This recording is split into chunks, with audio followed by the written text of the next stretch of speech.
a widescreen iPod with touch controls, a revolutionary mobile phone, and a breakthrough internet communications device.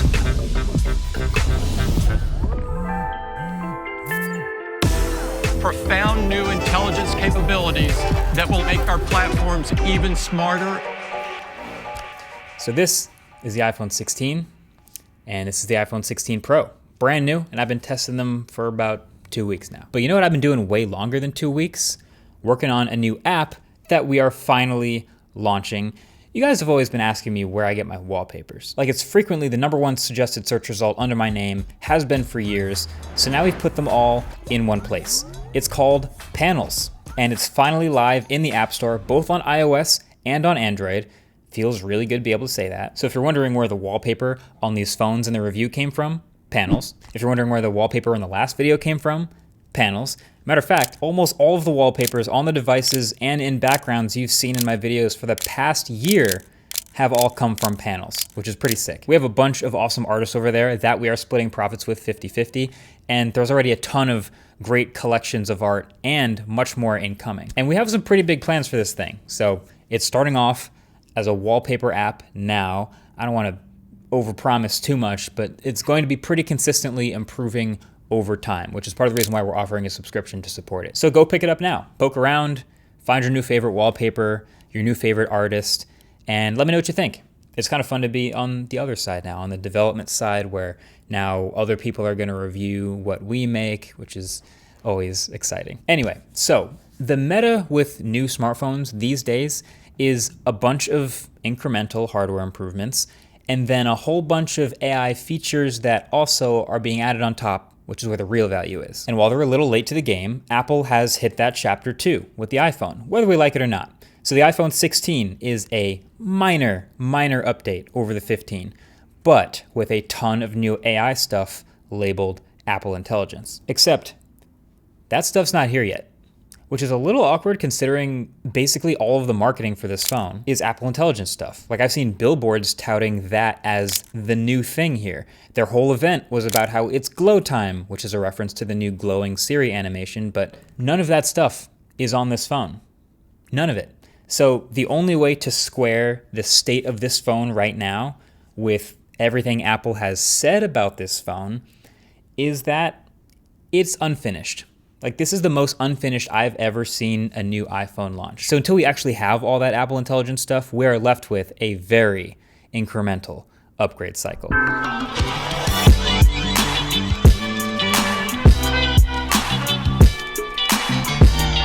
So there's not a lot actually physically new with this year's iPhone, but it's not nothing. So the iPhone 16 looks a little different from the iPhone 15. There was a moment in time not that long ago where Apple removed the headphone jack, and then there was a ton of speculation about them maybe removing all the ports and all the buttons. But instead, it's gone the opposite way, and they've added the action button from last year's Pros and yet another button called camera control, which we'll get to in a second. Aesthetically, though, there's some really poppy new colors and slightly larger protruding cameras lined up on the back of the phone. And okay, I know everyone puts a case on their phone, so this is probably nothing, but I think this is the wobbliest slab phone I have ever seen, or at least that I can remember. But either way, the rest of the general shape and flat sides and dimensions of this phone are basically the same. It's a very familiar iPhone. The Pro phones are even harder to tell apart, but they do have new displays, and they are great. So they're slightly bigger, 6.3 and 6.9 inches respectively. And the bezels are, I think, actually noticeably thinner and still even all the way around. So both sized phones are just a little larger than last year and fit bigger batteries too. And we should talk about batteries. So when Apple unveiled all these new phones, they made kind of a big deal about how they all have slightly larger capacity batteries across the board, and that the new Pro Max would have the longest battery life ever in an iPhone, which, I mean, I would hope that your newest, most expensive, most high-tech, biggest phone ever is the longest battery, but still, they didn't give any numbers to support that. So we don't actually know how much larger in milliamp hours the battery is or how much longer the battery actually lasts. All I have to go on is Apple's website's comparison tool, which only measures in video playback hours. So it has the iPhone 16 at 22 hours of video playback, up from 20, and the 16 Pro Max is all the way up to 33 hours versus last year's big phone's 29. Unfortunately, this means almost nothing to me because that video playback can be optimized with like cores on a chip. Who cares? But now the phones are out and people have gotten them and torn them apart, measured them. Turns out the batteries are about 6% larger across the board and 9% larger on the Pro. And I've found battery life about the same as last year, to be honest. Like, not noticeably better, not noticeably worse. I end up saying a lot of the same things about it, like it lasts me a whole day on the Pro, heavy use, no problem. What actually did make a difference to me, though, is faster charging. Less people are talking about it, but all of the new iPhone 16 lineup supports up to 45-watt wired charging now.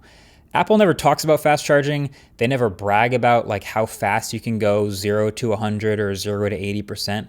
But when their phones do get slightly faster at charging, it's pretty nice. It's too bad it doesn't come with the fast charging brick in the box, but I have a fast charger. I am loving the new fast charging in bursts. And also MagSafe supports with the new Puck up to 25-watt wireless charging instead of 15. On the inside, these phones have the A18 and A18 Pro chips. And again, I'd be lying if I told you I just noticed any difference right out the box. And I think basically anybody would. But yes, they will benchmark 10, 20, 30% faster depending on what you ask it to do. But the extra power is definitely more about fringe activities, high-end stuff, future-proofing. I was actually more curious though to find that all of the models have 8 gigs of RAM now. So the Pro phones and the non-Pro phones, which usually have different amounts. No doubt this is because the Apple Intelligence features, when they eventually ship, are going to need every last bit of it. But for now, hey, you can enjoy more RAM for all your other apps too. iOS 18 launched with these new phones too. So I made an entire separate video about iOS 18, all the new features. That's what's rolling out to everybody's older iPhones as well now too. So you can put your home screen icons wherever, you can color your home screen icons, you can change your lock screen shortcuts. Basically customize the iPhone a bit more than ever before. You could argue this makes a bigger difference to the iPhone than any of the other hardware stuff. But yeah, I'll link that full video below. But speaking of new hardware, there is one other new button.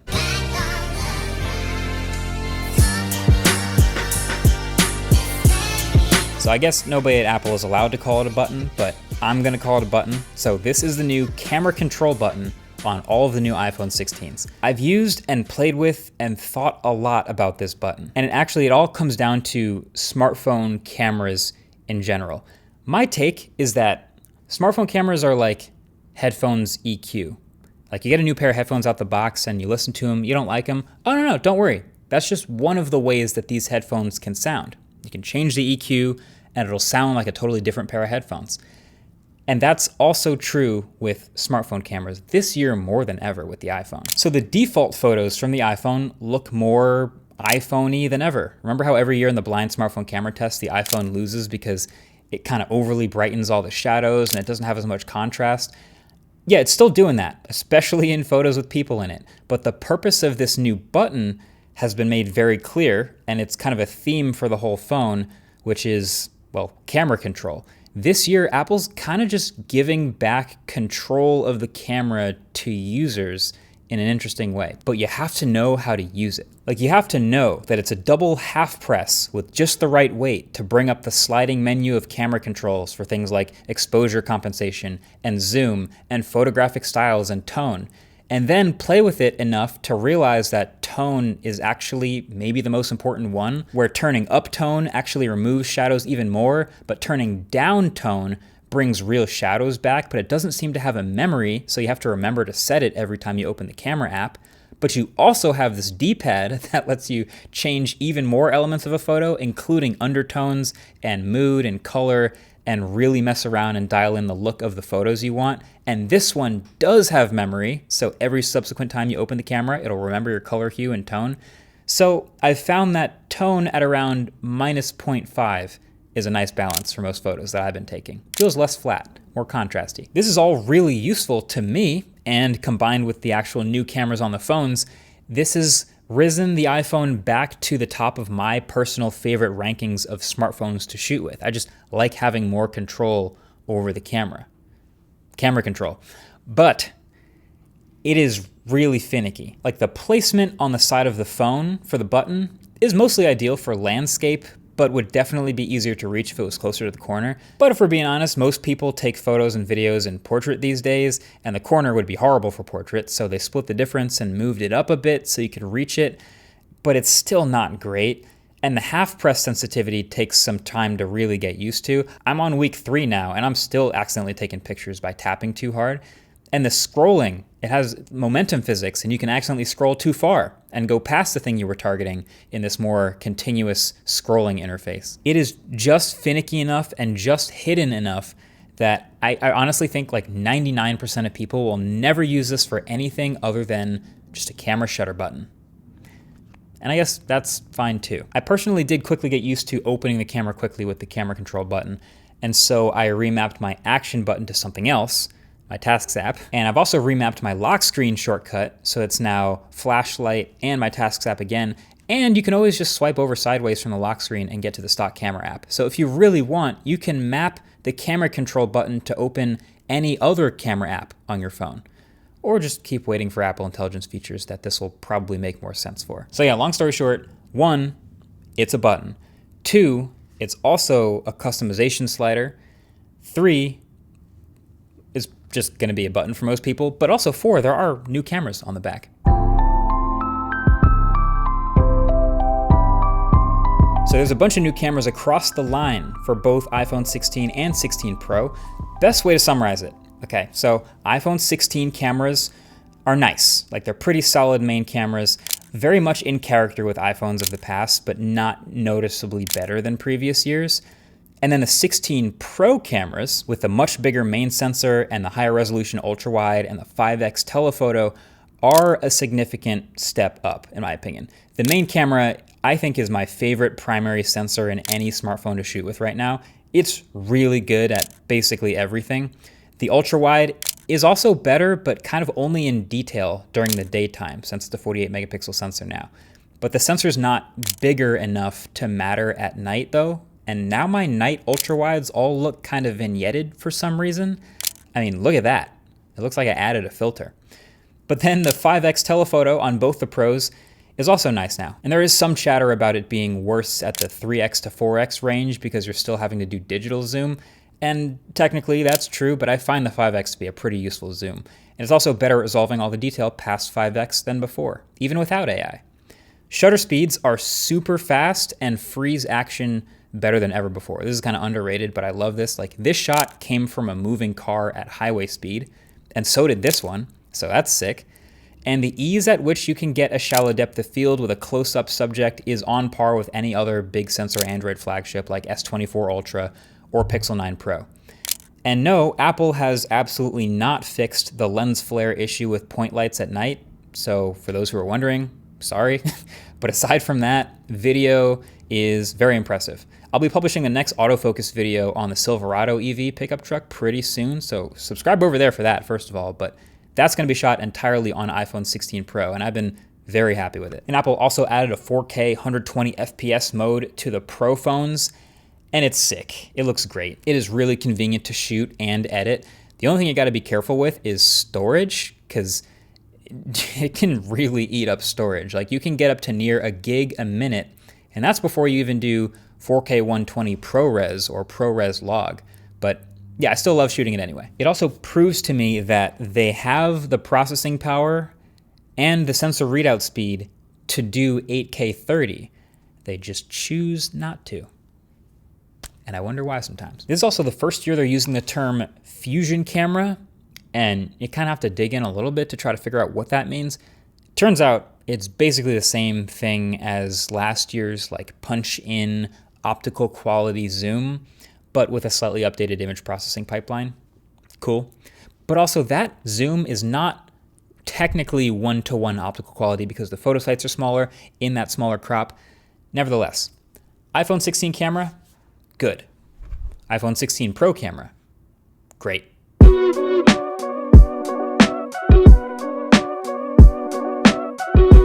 There is something truly weird about this product being launched at an Apple event called Glow Time and not launching with the thing that glows, the new Siri.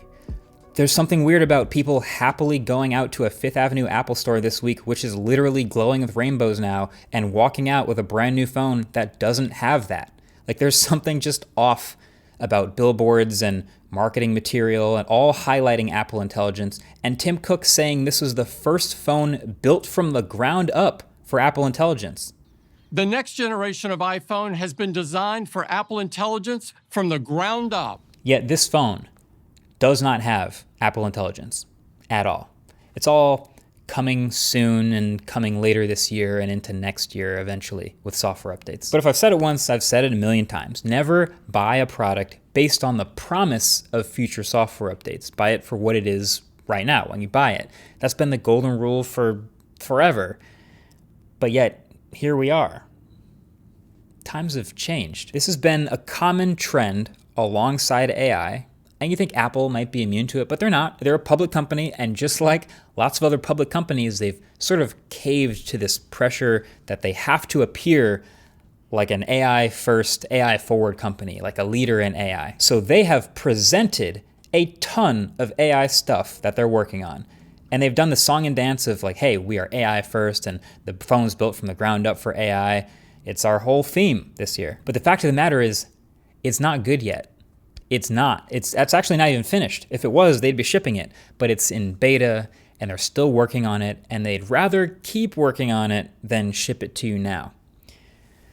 So, how do we square this? Do we even square this?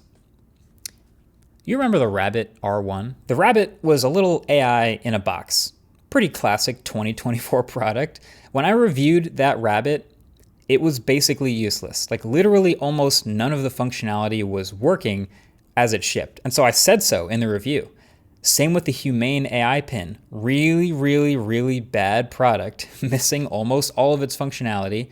Worst product I'd ever reviewed for now. Both of those products have started to get some updates since I reviewed them. But again, I can only review what's in front of me. Like, I got that thing in the mail just like real customers are going to get that thing in the mail. And now it feels like the new iPhone is suddenly in the same boat. So I guess the difference between the Rabbit and the Humane pin and the iPhone is, well, one, the iPhone is a fine standalone product even without the promised stuff, and it's buyable and usable, where the other two, not so much. But two is that Apple, at least now, has some element of a track record of developing and shipping things that they promised, where Humane and Rabbit didn't. So you could argue there's some dimension of trust to this, and that Apple is really leaning heavily on how much you trust them. Because, to be honest, to me, it's really bold to be shipping the product like this without any of these big things that you're promising. Like, they must really believe in themselves to eventually ship this stuff so that people aren't mad. But yeah, that's the AI world we live in, I guess, is that everyone has this pressure to feel like a leader in AI and be shipping all these new features and stuff, but a lot of it, not that good yet, not that done yet. So I'm planning an entire separate review of Apple Intelligence as a whole when it comes out. I've been using some of the features in 18.1 beta on my 15 Pro, but even this is really limited. Like, it's basically just writing tools and the new Siri animation, but they have a long way to go. I'll say get subscribed to see the Apple Intelligence review when it drops, when it's done, because clearly it's a big part of this phone.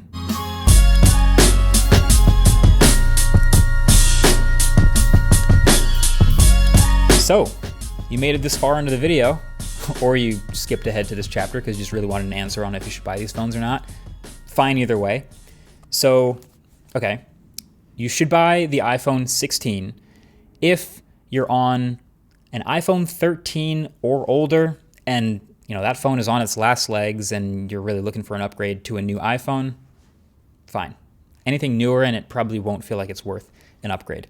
And you should buy the iPhone 16 Pro if you really want a better phone in cameras or displays. That's really the two places where the Pro shines over the regular phone. The cheap iPhone really has never looked better, honestly. It has the camera control. It matches the RAM of the more expensive Pros. It has the more interesting colors if you're into that. It has the action button now too, and it has the same brightness of a display, and it also goes all the way down to 1 nit, just like the Pro screen. Now, I personally cannot use a 60 hertz, $800 phone in 2024. I just can't do it. And there are lots of people just like me who will immediately have to upgrade to the Pro just for that. But there are also tons of people who don't even notice or care about ProMotion, which I know it's kind of hard to wrap my head around too, but for those people, yeah, the base phone is going to be great. But then as someone who shoots a lot of photos and videos and social media stuff, the autofocus channel, between all that, the cameras are better enough on the Pros for that to be worth the upgrade for me. But yeah, I still say buy it for what it is today, not for what it could be tomorrow. And even without any of the AI stuff maybe ever coming to these phones, they're still rock solid, very, very incremental upgrades. Thanks for watching. Catch you guys in the next one. Peace.